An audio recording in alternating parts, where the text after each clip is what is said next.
Welcome back, friends.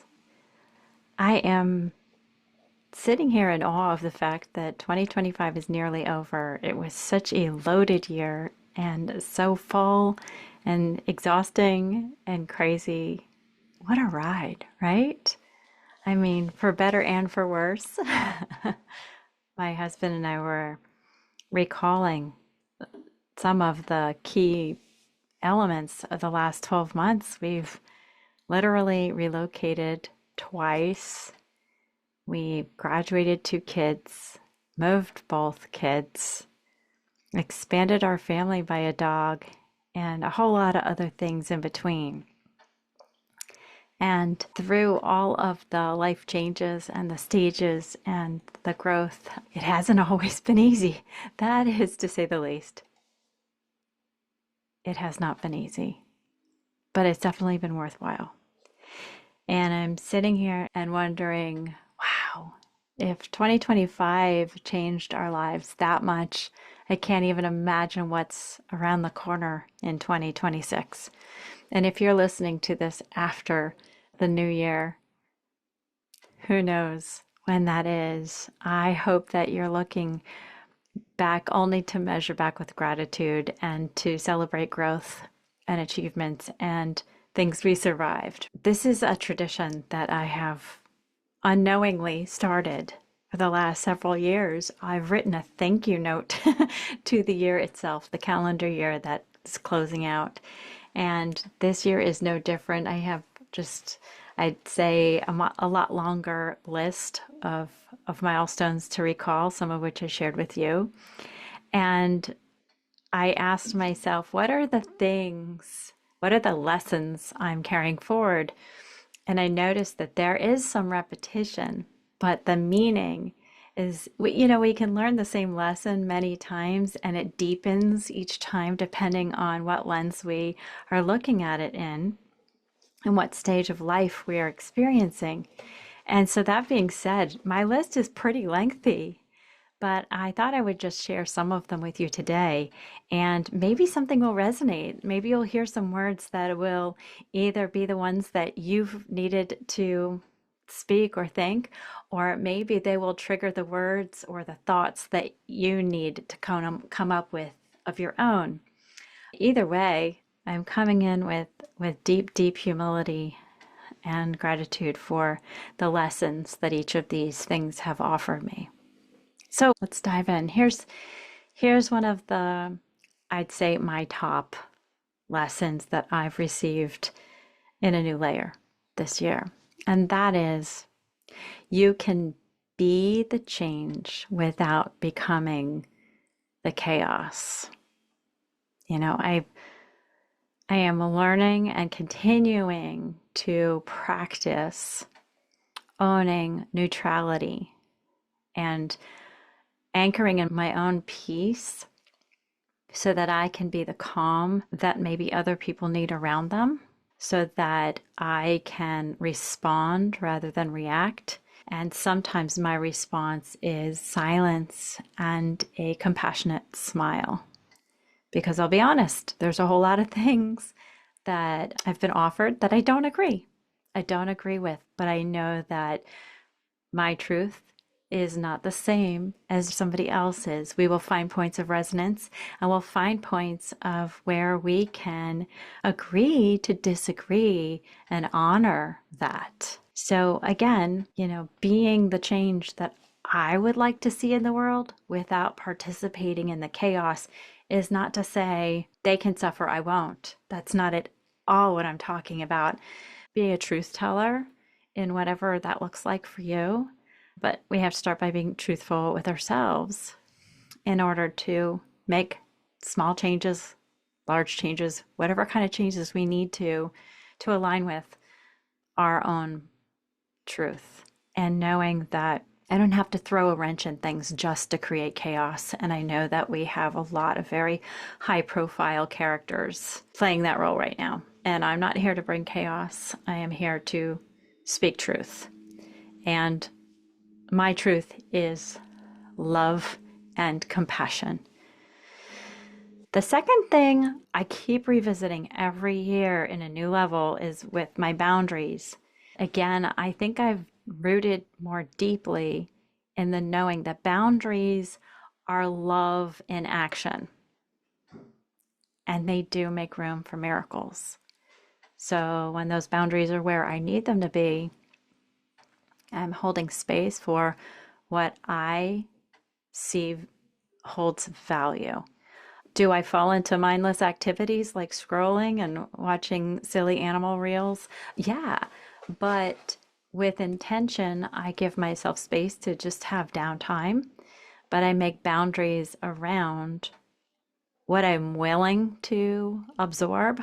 I'd rather have the high points rather than the loops of damage that some people are perceived making. And this year, it wasn't about being nicer, it was about being clearer. And I used to think that in order to set boundaries, I would have to sacrifice people liking me. I do care what people think about me, but that is no longer my motive for action. And the spirit guide Vera, I don't know if you recall her or listened to that episode. I will link her up in the show notes. Vera level clarity. You can be warm and firm, and your nervous system finally trusts when that happens. So here's to loving boundaries in action. And I can't wait to see where that takes me in the next year. Here's the third one, and I'm going to offer you two different wordings.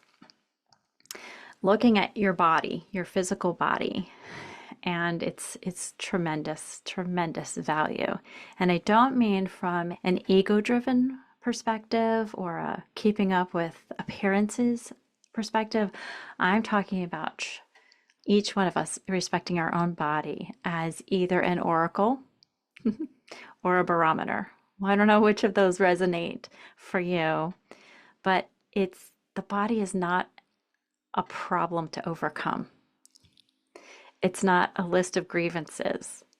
So instead of muscling through sensations and braving through it, like I dropped my iPhone on my toes this morning, and while that felt stupid and ridiculous and unnecessary, it was a reminder to honor my body and to take care of those toes and don't do the same poses in yoga. They need space, they need time to heal. Those bruises are not a joke. They're a reminder I need to take it easy. And this is a moment where I would love to get caught up in my usual hustle and bustle of the final details before Christmas when I have family and more family and even a friend coming to stay with us. It's going to be the fullest house we've ever had as far as humans or mammals living under this roof.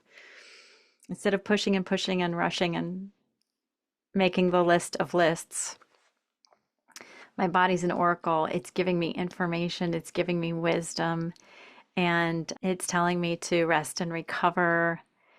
And I started treating my energy like a sacred resource that's not meant to be discarded or wasted or dumped. So honoring the body for its role and thanking it for the information it gives us is something that I am starting to get good at, I think. Well, I'm still a beginner, mind you, of this journey, but that is something really, really important that I'm excited to continue to learn. I mentioned recently we don't have to suffer for somebody in order to love them. I can love somebody fully by, and this is kind of a great piggyback on honoring the body. The body, the mind, the spirit does not have to suffer in order to be the love someone else needs. We all see it in the world. It is here. It's part of the story. And by adding more of our own personal suffering to it, it does not negate the struggle somebody else is going through. We can fully love them in a place of peace. So that is something that I talked about a lot recently, especially last week's episode on holding space for somebody. And that is something that I'm still working on, and being a witness to somebody, not a sponge. Witness them, see them, hear them, because their story is theirs and it's valuable because they are valuable, just like your story is valuable because you are valuable and I am valuable. So we can honor ourselves in showing up for somebody else or in the presence of someone else without compounding their suffering. Here's another lesson I learned this year. And I'm definitely at the beginner stage of this. Discernment is a muscle, and I've started to consciously choose to practice it. This is something that I see the need to do the reps, do the practice, go to the gym, keep putting weights on that bar for those barbells in the practice of discernment, because there is a whole lot of sensational headlines and news and things and distractions that are actually burying what I find more important news. And I know a lot of it, all of it is curated. Everything that we read or we hear or we watch is curated for us. So if we can discern what we choose to participate in and use our bodies, those barometers, to continue to help us decide if this feels off, it probably is. We can probably choose to starve some of that nonsense by ignoring it. If we absolutely completely ignore the nonsense, the chaos that people are scripting and spreading, and actually focus on the things that matter, then we are practicing discernment and we're snuffing out some of those ridiculous flames that don't need to be there. I have been reading about and seeing footage of the monks crossing the US, walking from Texas across the country to our nation's capital in Washington, D.C. And these monks they're so impactful. They're an example of where discernment honors us. If we pay attention to stories like this and the lessons that they are exemplifying, this peaceful orchestration of love and humbleness and kindness. And these monks are walking barefoot across the country, a lot of them. And they're only allowed to eat from gifts given to them and root. Courage, the bravery, the perseverance, the lighthouses that provides the rest of us who are wearing shoes and can get whatever fast food or can cook in the kitchen, or I don't know, bake Christmas cookies, or go to the holiday parties, or do all the things that keep us busy this time of year, especially in the United States. I'm not familiar with Christmas in other parts of the world, but the end of December, you're busy being busy, making noise, and seeing such a peaceful, quiet practice, demonstration of peace and love and unity, and these smiles. And I'm reaching for words that are not coming to me because I'm so moved. That's where I want to send my attention. I want to say thank you to every soul that shows up in love. Not to judge, not to compare. When we discern, we give ourselves a choice on what should grow. And I want to mirror back the love that I see in the world. And those monks are a perfect example. Perfect example. And somebody might say, yeah, they're not curing cancer. But aren't they? But aren't they? They're embodying so many of the beautiful, beautiful lessons that I desire to embody and fully, fully integrate because that's love. That's love in motion. Okay, here's another lesson. You're allowed to be supported, and you can support without self erasing. So, support is just another expression of love for me, but hosting somebody unexpectedly, somebody who was homeless this year, gave me a new perspective on life. It really did. Watching my family go through massive changes and the resiliency in each of them, I'm very proud. Even when I'm the unpopular one, because I'm the one doing the grunt work that's not desirable and it requires their participation. And yeah, even through all that, I can support, I can be supported, and I do not have to erase myself in the process. There's just a whole lot going on there. Support comes in many, many forms, and there's nothing wrong with looking for new ways every day. And gratitude, honestly, is the direction that gets me on track.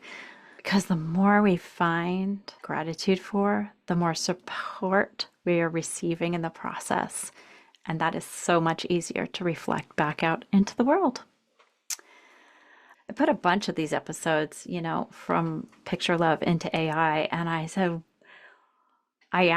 like, what are some of the lessons that I've learned this year? Because I know I've done a lot and I've gone through more journals than I have time to actually reread to do this before the end of the year, my thank you note. And one of the things that came back to me, these are not my words, but they're from my work. And it said to me, Chris, identity is built by repetition, not revelation.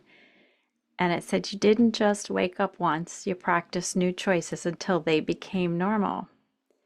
Being is my action and is basically my thesis statement.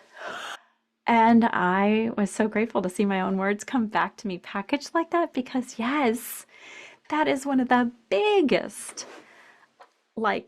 earth shifting lessons that I learned this year. And that is that being is doing. I learned that more and more in new levels. And I'm getting all flustered, helping my daughters move. They didn't want my help unpacking and nesting and setting up furniture. They didn't want that. They wanted to do their own nesting. And my presence, I felt like I was in the way, when in fact, no. I was told, just be here, in not such elegant words. And when I thought I was helping, I was actually perceived as controlling.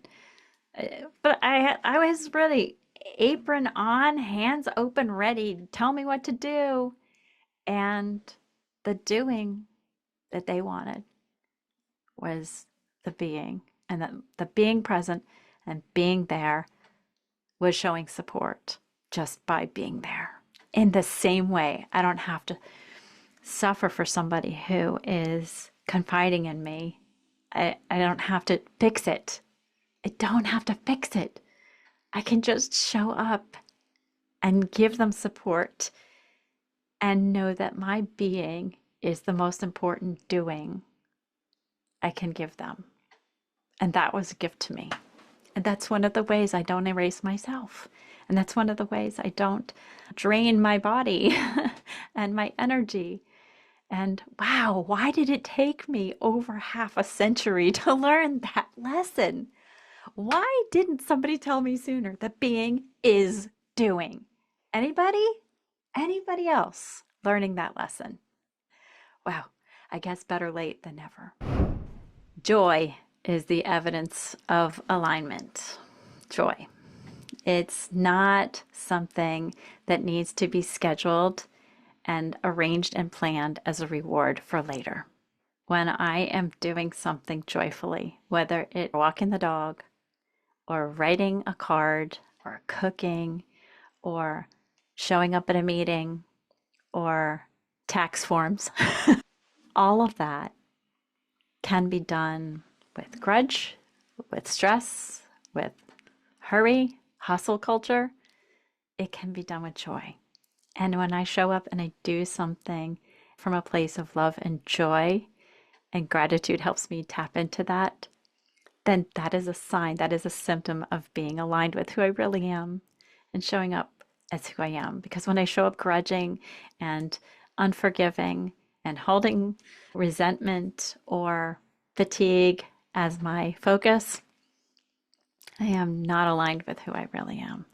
And so that is a beautiful thing. And it allows me to open up and do more beautiful things for myself, which help other people. And one of them was adopting our second dog this year, our puppy, and who has revived my older dog, Beasley. Now she's a big sister. And after all of the change, it's a big commitment to take in a puppy, especially when you have a household of pets already. She has deepened our joy. And the snuggles and the play and the noise and the puddles, they're all evidence of expanded joy in this family, in this household. And I'm so grateful for that. So joy is a priority now, and it's evidence of alignment. Possibly the biggest thing I learned this year is everything I really truly need, it's there inside of me. Truth, love, alignment, wisdom. And the way I tap into that is by being still and getting quiet. And no more outsourcing my knowledge. No more, I have to get a book on this, have to take a course on this, have to find a mentor for that, I have to find an expert for this. I am done being the world's student. I am my student. And I can welcome in wisdom from the outside after I have fully finished integrating the respect that my inner wisdom has been lacking all of these years. And so, no more outsourcing my knowing. That is definitely one of the beginner level lessons I have learned this year, and I can't wait to advance in that knowing. So I'm going to be writing a thank you note to 2025 to thank it for all these lessons and more. Believe it or not, the list is long. And I wanted to offer you the inspiration of maybe a little template. If you like the idea, but you want to make it less overwhelming and not quite as long, I made a list of 6 questions. And if this resonates, I'm going to say them in bullet form, and I will put them in the show notes for you as well. So this would be the template for somebody who wants just a little fill in the blank to make a quick but meaningful gesture of gratitude for 2025, understanding that it's not just the good, it's the obstacles, the challenges teach us more than than the joy.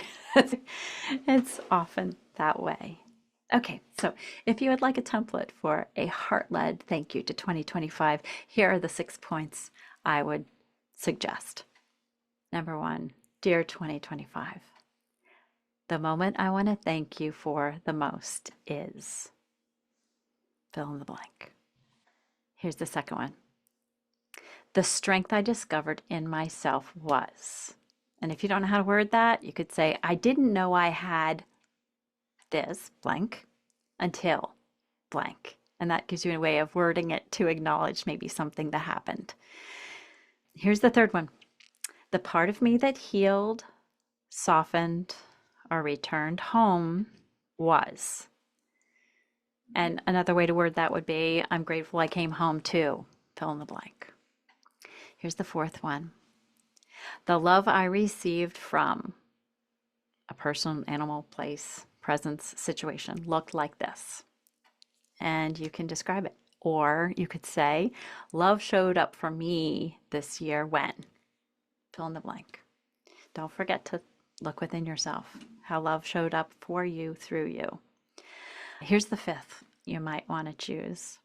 The truth I'm carrying in 2026 is, or maybe you prefer the wording, in 2026, I choose blank because my heart knows blank. And the sixth item that I came up with for you that might help you with this thank you note is the way my body tried to love me this year was. And if that doesn't make sense for you, try this. Thank you to my body for these signals that helped me know to slow down, rest, or pause, especially when fill in the blank. Those are some of the elements I came up with to hopefully help you. It could be one of them, it could be all of those, or maybe you have a better idea. But those are things that I just like to offer the words where sometimes they can help support. But remember, not everything requires words. You could draw a picture of gratitude, you could exercise, you could dance to a playlist if that helps you. But just literally acknowledging 2025 and thanking it for the lessons and the opportunities it gave you to find your own lessons.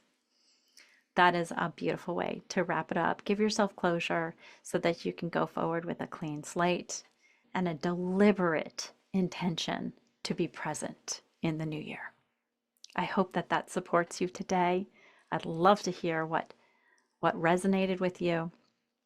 Leave me a comment, please share this episode, and stick with me as we begin a fresh new year together. From my heart to yours, please keep picturing love because you are the love in the world. And I love you. See you next time.